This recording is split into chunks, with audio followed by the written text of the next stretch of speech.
Bonjour et bienvenue, c'est l'heure de votre parenthèse matinale, l'Instant R, le magazine qui nous fait parcourir nos régions à la recherche de bons plans pratiques pour tenter d'améliorer notre quotidien, on en a tous besoin, mais aussi pour parler santé et bien-être.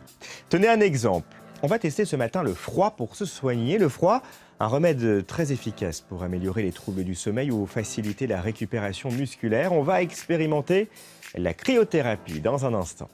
On rencontrera également des familles qui accueillent chez elles des femmes et des hommes alcooliques bien décidés à s'en sortir. Elles les aident à reprendre pied. C'est une initiative assez nouvelle en France et ça marche. Nous avons rencontré une famille d'accueil en Eure-et-Loire. Mais avant cela, notre instant pratique va vous intéresser si votre enfant s'apprête à rejoindre les bancs de l'université. Lui, trouver un logement n'est pas facile et surtout, ça coûte cher, d'où le succès des colocations. Encore faut-il connaître quelques astuces pour faire les bons choix. Alors pour tout savoir sur la coloc, eh bien, c'est maintenant. D'année en année, le succès de la colocation ne se dément pas. Les avantages sont nombreux, mais une bonne colocation, ça ne s'improvise pas. Comment remplir le bail pour éviter les mauvaises surprises? Faut-il établir ou pas des règles de vie strictes? Quelles sont les contraintes de la colocation intergénérationnelle? Toutes ces questions, nous allons y répondre et vous donner quelques clés pour une coloc réussie. Conseil numéro 1, bien établir son contrat de location. Pour éviter les mauvaises surprises, vérifiez si le bail est individuel ou collectif. Dans ce cas, un seul contrat est signé pour l'ensemble des colocataires avec une clause de solidarité, un mot qui a toute son importance, surtout si vous décidez de quitter le logement. Un colocataire peut s'en aller quand il veut. Il a son délai de préavis qui va s'appliquer, classiquement 3 mois. Il va être solidaire des autres colocataires jusqu'à la fin de son préavis. Et si un autre colocataire ne le remplace pas, cette solidarité va se poursuivre encore 6 mois après la fin de son préavis. Pour éviter cela, privilégiez le bail individuel. Un contrat est établi pour chaque colocataire sans clause de solidarité. C'est l'option choisie par Candy et Marine. On n'est pas solidaires l'une de l'autre. C'est-à-dire que si l'une ne paye pas le loyer, c'est pas à l'autre de payer le loyer, c'est son cautionnaire. Seul bémol, rien n'oblige le propriétaire à établir des contrats individuels, moins avantageux pour lui. Conseil numéro 2, établir des règles, mais rester souple. Vivre en communauté, c'est bien, mais partager une salle de bain, un frigo, le ménage, c'est souvent une autre paire de manches. Prenez Maëlys, Olivier, Laurette, Julien et Julie. Au début de leur colloque XXL, ils ont édicté des règles et un modèle d'organisation qui a un peu évolué avec le temps. On a mis les choses les plus au clair possible. Il faut qu'on aille faire les courses le 13 du mois, le 15, on va manger cette chose. Alors évidemment, dans la réalité, c'est pas comme ça que ça se passe. Du coup, il y a juste le ménage qu'on reste ensemble et puis cette histoire de cagnotte où on met tous les mois. À retenir donc, s'accorder clairement sur ce qui est source de tension, le ménage et le budget. Vous voulez éviter les questions d'argent et le casse-tête des contrats, suivez le conseil numéro 3, optez pour la coloc intergénérationnelle. Bonjour. Bonjour. Comment ça va? Ça va. Ronaldo, étudiant brésilien, habite chez Nicole, 93 ans. Il est logé gratuitement en échange d'une présence régulière le soir. Il faut que je sois là tous les soirs, il faut annuler des choses à Sciences Po que j'ai le soir. Il ne faut pas être trop fêtard, mais ça va, c'est que des petites choses. Sa présence la nuit fait du bien. Seul dans cette grande maison, c'est pas très facile. Pas de loyer à payer donc, mais Ronaldo verse une cotisation annuelle de 390 € à Ensemble Deux Générations. Cette association met en relation étudiants et seniors en Île-de-France et dans 22 villes de l'Hexagone. Allez, on range sa chambre et on récapitule. Pour réussir ma coloc, je lis attentivement le contrat de location. Je pose des règles de vie claires sur le ménage et la gestion du budget. Et je pense à la cohabitation avec des seniors pour faire de vraies économies tout en étant utiles. Et des colocataires qui ont en moyenne entre 21 et 30 ans. Alors vous-même, avez-vous vécu en colocation? Quels souvenirs en gardez-vous? Est-ce pour vous une bonne façon de tester le fameux vivre ensemble? Envoyez-nous votre témoignage en vous filmant avec votre smartphone par exemple et en postant votre vidéo sur la page de France 3 Toute Région sur Facebook. Vidéo que nous diffuserons dans une prochaine émission. On va s'intéresser maintenant à une toute autre tendance qui permet d'économiser de l'énergie et donc de protéger notre planète tout en allégeant nos factures. Avouez que c'est séduisant. Ce sont les panneaux photovoltaïques. Vous devez le voir un peu partout en France. Ces panneaux font leur apparition sur les toits. Ce système se développe considérablement en Corse et vous allez comprendre pourquoi. Nicolas à gauche est éleveur. Sous le casque, c'est Serge, c'est le conducteur de travaux. Ensemble, ils vont voir l'état d'avancement du chantier. Sur l'exploitation agricole de Nicolas, 2 hangars se construisent. Il y en a un qui va être destiné pour les brebis, donc pour dormir, hein, pour le soir, et, voilà.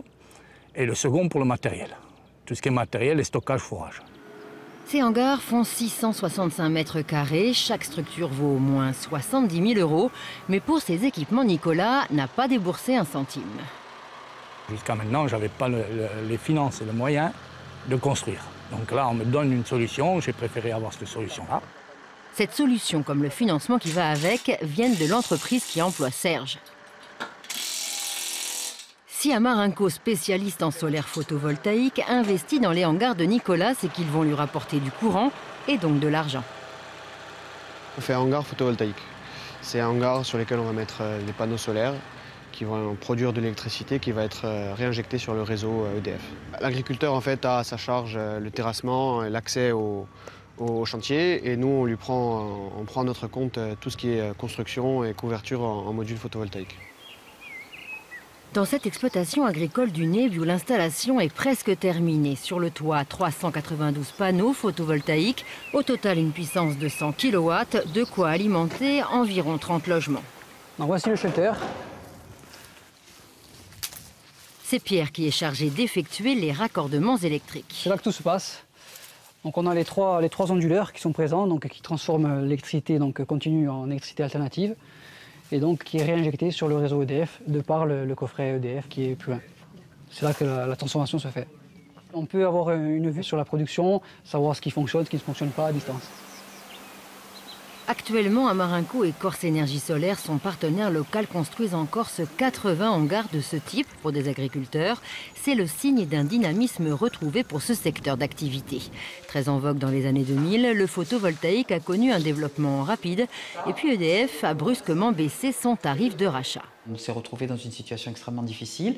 On a pu redémarrer grâce notamment à l'action des élus auprès du gouvernement de François Hollande, qui a fini par établir le fameux tarif dont on bénéficie aujourd'hui, qui est le tarif ZNI. Ce tarif ZNI pour zone non interconnectée, la Corse, de même que les DOM-TOM, le doit à Ségolène Royal. Plus précisément à un arrêté de la ministre du Développement durable pris en mai 2017. Il fixe le prix de rachat pour la Corse de l'électricité produite par les installations photovoltaïques sur bâtiment à 15 centimes d'euros par kilowattheure. L'électricité aujourd'hui injectée en Corse est valorisée 30% plus cher qu'en France métropole, donc ce qui justifie notre présence ici.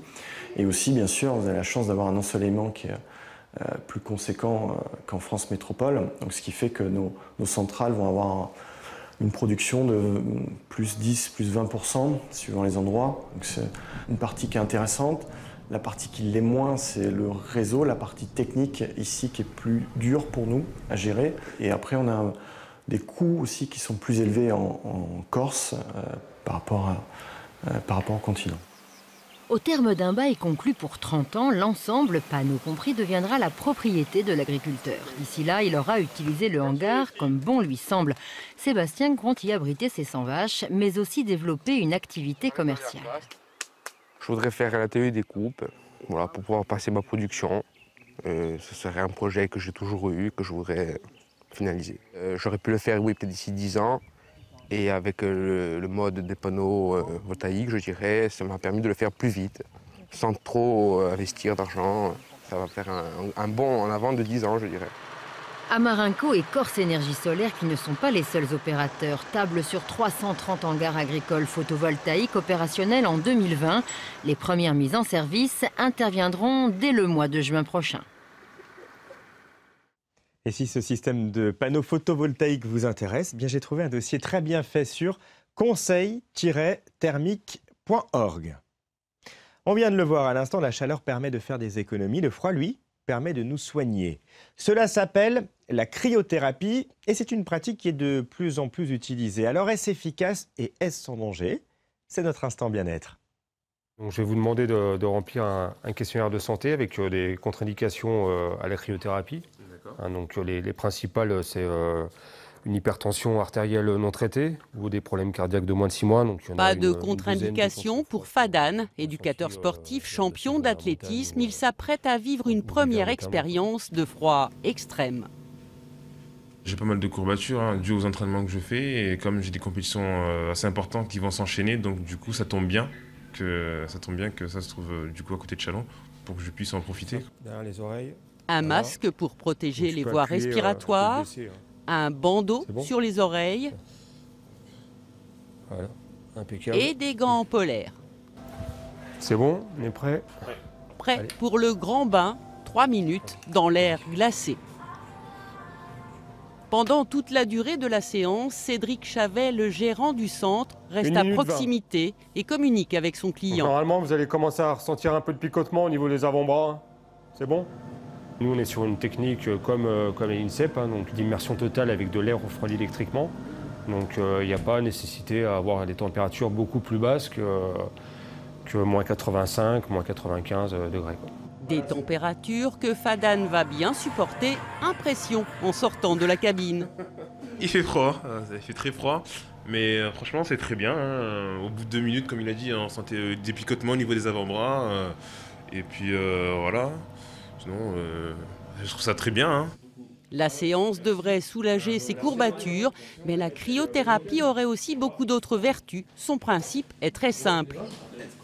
On attaque l'organisme par le froid, donc il y a une agression, et l'organisme répond à cette agression. Et en répondant à cette agression, en fait, il libère des substances au niveau cérébral qui permettent des produits anti-inflammatoires qui vont soulager. Le froid va également ralentir l'information douloureuse qui remonte au niveau du cortex, donc ça va diminuer les douleurs. Et ensuite, on s'est rendu compte par des études qui ont été faites essentiellement chez les sportifs, il y a également des substances qui sont libérées, qui permettent un bien-être, en fait, qu'on appelle la dopamine par exemple. Des bienfaits dont tout le monde peut profiter. Les centres de cryothérapie se multiplient. 2 ont ouvert en Bourgogne en moins d'1 mois. Certains patients pourraient être tentés de voir dans ces séances glaciales un remède à tous leurs maux, mais l'ordre des médecins appelle à la vigilance. On ne peut pas mettre quelqu'un, même jeune, regardez les sportifs qui ont des soucis de santé, même s'ils sont surveillés, même jeune, dans un froid aigu intense, du type 85, 100, 110 degrés, même avec les protections classiques, s'il n'y a pas un médecin à côté en cas de besoin. Donc il faut que ça soit prescrit, surveillé par un médecin, avant, pendant et après. Pour l'ordre, un certificat médical de non-contre-indication est un minimum avant ces séances qui ne sont pas prises en charge par l'assurance maladie.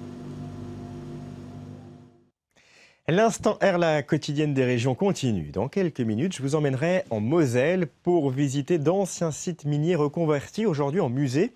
Une façon de ne pas oublier le passé glorieux de la région.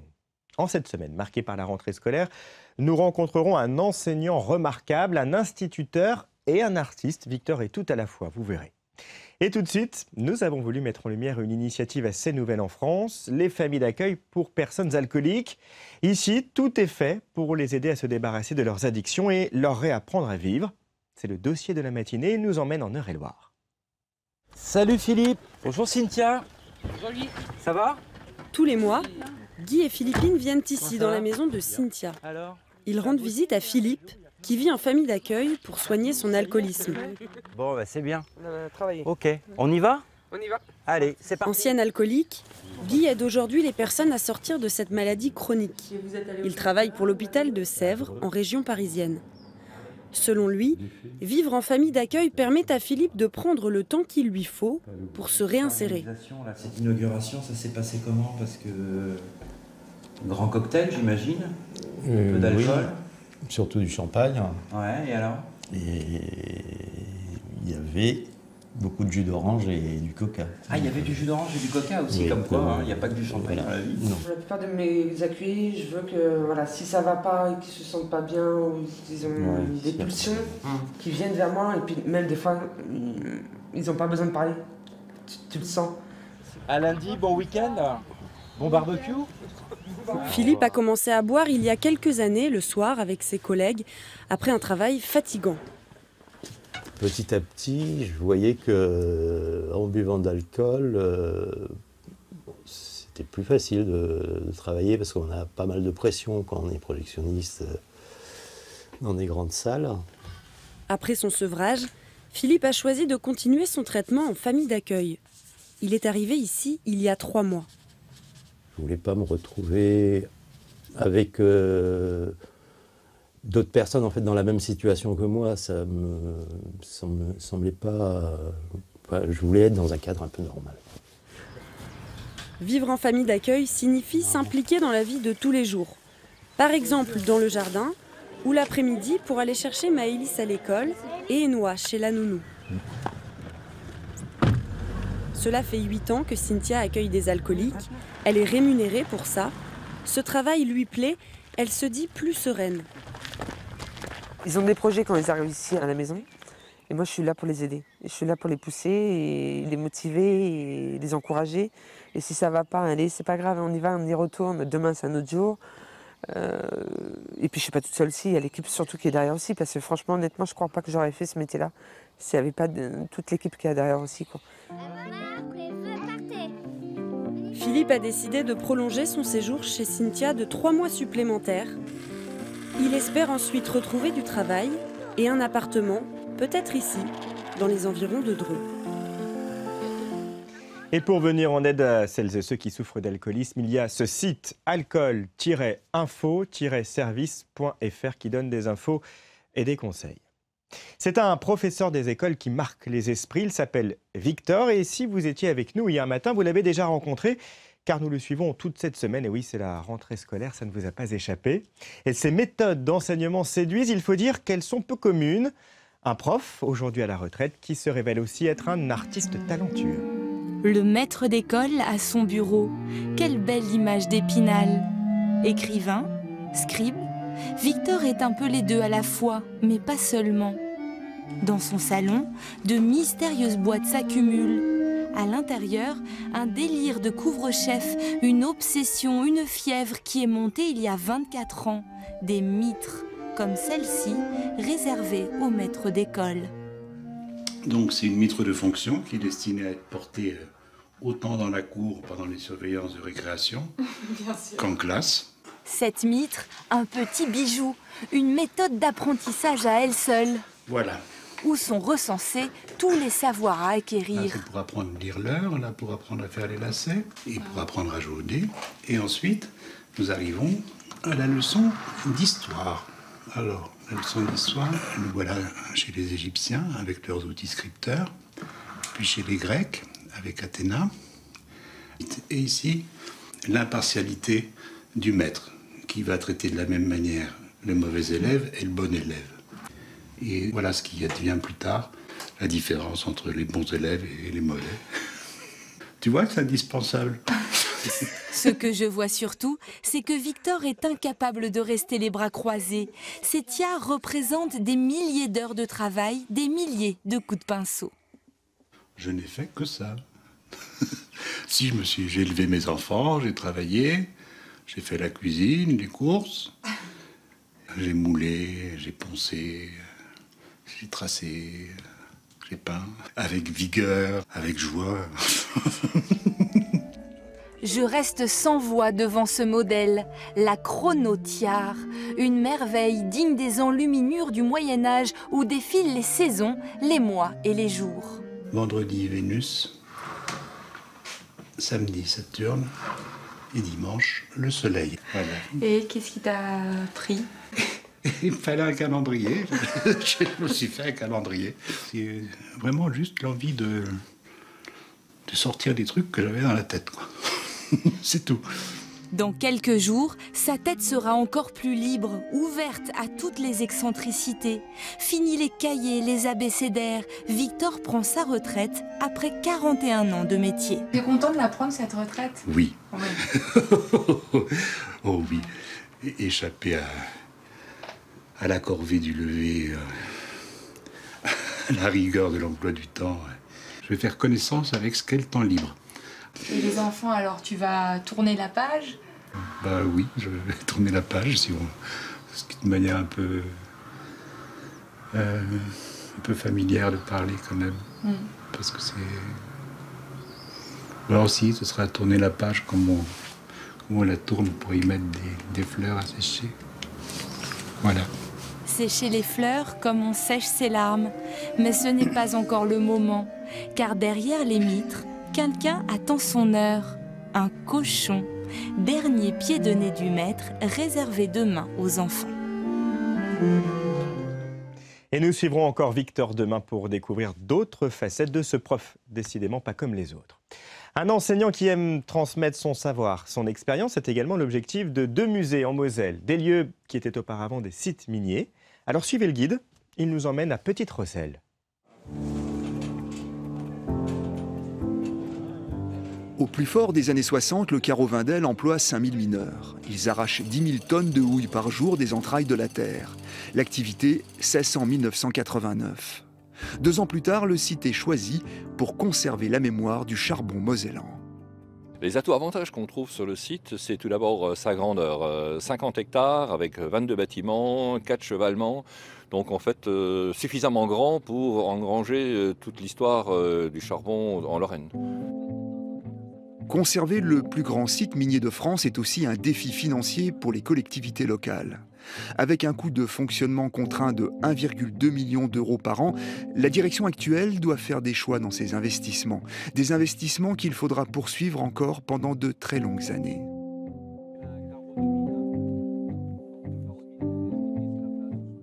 Le défi, il est plus pour les générations, je dirais, encore à venir, parce que du travail, on va encore en laisser.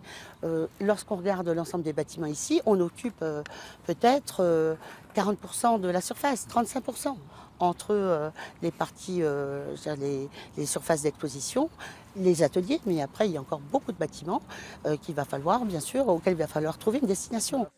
Inauguré en 2006, ce bâtiment à l'architecture audacieuse est l'investissement majeur du site. Il reproduit les différentes galeries et techniques d'exploitation en grandeur nature. Les visiteurs y accèdent par un ascenseur qui simule une vraie descente à moins 1000 mètres, bruit et vibrations comprises. Coût de cet équipement pédagogique exceptionnel, 11 millions d'euros. Vous avez une idée de ce que c'est que le grisou? Vous avez déjà entendu parler du grisou? C'est du gaz qu'il ne faut pas respirer. Voilà. Alors, les guides sont d'anciens mineurs, heureux de partager leur histoire avec de jeunes visiteurs.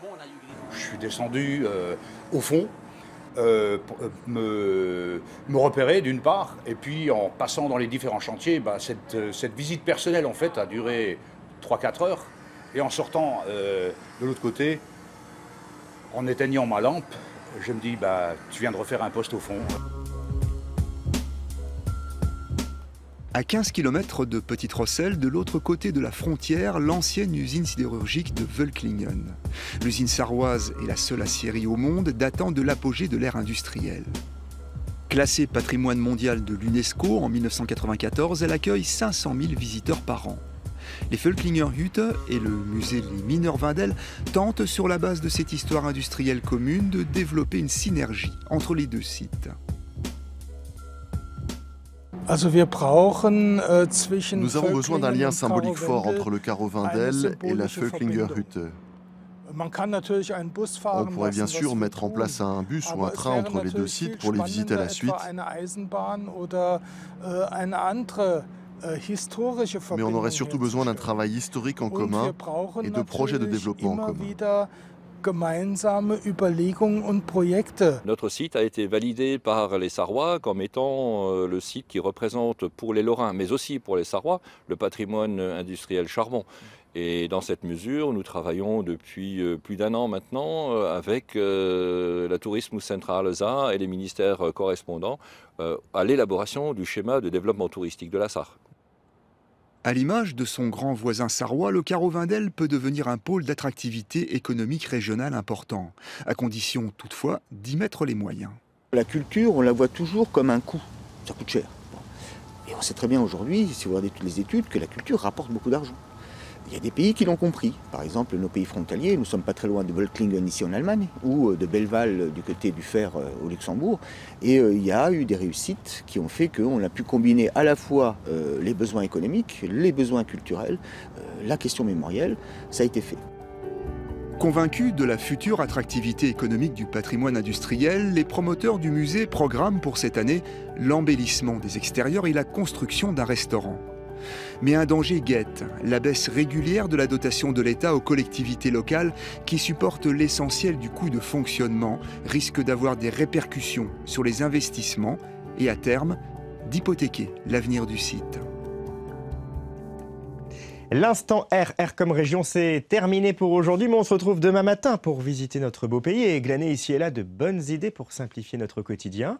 On va s'intéresser notamment à un sujet plus que jamais d'actualité en cette rentrée, comment trouver un bon mode de garde pour nos enfants. Crèche, assistante maternelle, quelles sont les solutions existantes? On en parle demain à partir de 10h50 sur France 3. Très belle journée à vous, tout de suite, c'est Midi en France.